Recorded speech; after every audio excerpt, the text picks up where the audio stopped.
Now listen to me, child of God. Do you know that it is very important for a believer to carry the fire of God? It is very much important and necessary for a believer, a servant of God, to carry the fire of God. Now listen, a man that carries the fire of God, do you know that there is no way that the enemy of that man could be able to bring that man down? Do you know that there is no way that the enemy of that man could be able to defeat that man? In all costs, in all circumstances, when a man carries the fire of God, there is no way that the enemy of that man could be able to defeat that man. In the realm of the spirit, spiritually, physically, there is no way that the enemy of that man could be able to defeat that man. On this video, I'm going to talk about why is it important to carry the fire of God. Now listen to me, child of God. Let's come to the story of David. Now listen, David was a small boy at that time. David was a man that is close to the heart of God. David is a man that is next to the heart of God. Now listen, when David had an encounter with Goliath, Goliath is a brave man. Goliath is a man that is full of brave and powerful. But it is because David could be able to defeat Goliath because David is a man that carries the fire of God in him.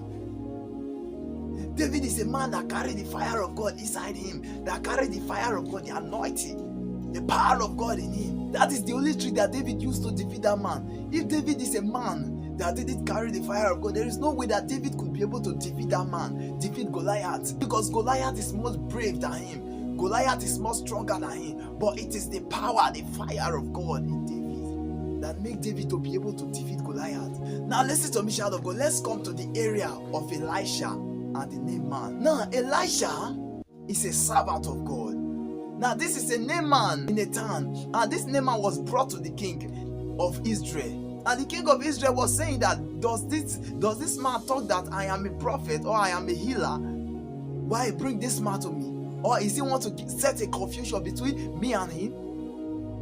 So when the king was saying these words, Elisha heard it and he said, who is that man? Bring that man here. For with this, they will know that there is a prophet in Israel. So the Naaman was brought to Elisha. And Elisha told the Naaman, instructor his servant to take the Naaman to the Jordan, the river Jordan. Tell him to wash himself 7 times for him to be healed, in order for him to be healed. Now listen, Elisha could be able to make this process come true, could be able to heal this Naaman, because Elisha was a man that carries the fire of God. Elisha was a man that carries the fire of God.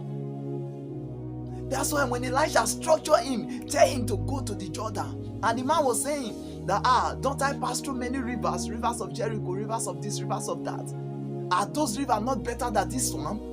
Why can't I wash myself at that river? Then the apostle of Elisha, we see Gehazi, he said to him, as it was a difficult thing that the man of God structured you, the prophet of God structured you to do, you should have paid the sacrifice, paid the task. But this is just a little task.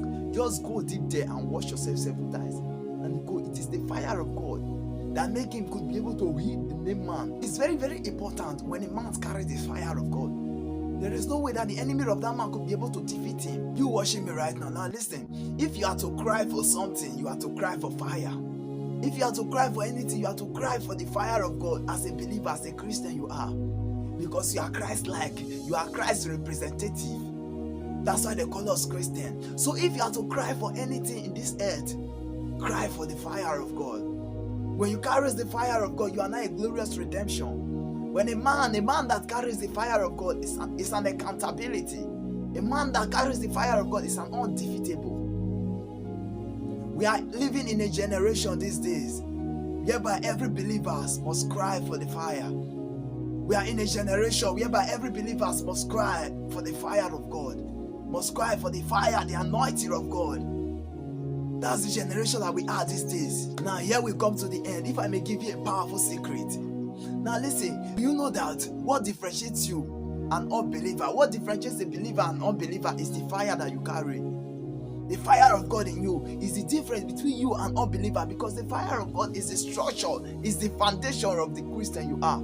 It's the foundation of a believer you are. It's an authority, it's the authority you are as a believer. So brethren, if you must cry for something, cry for the fire of God. If you must burn for something, burn for the fire of God. God bless you, child of God. I hope this video touched somewhere in your life. Don't forget to leave a comment below, like, and subscribe to my YouTube channel. so that when a powerful video comes up like this, you'll be notified immediately. God bless you.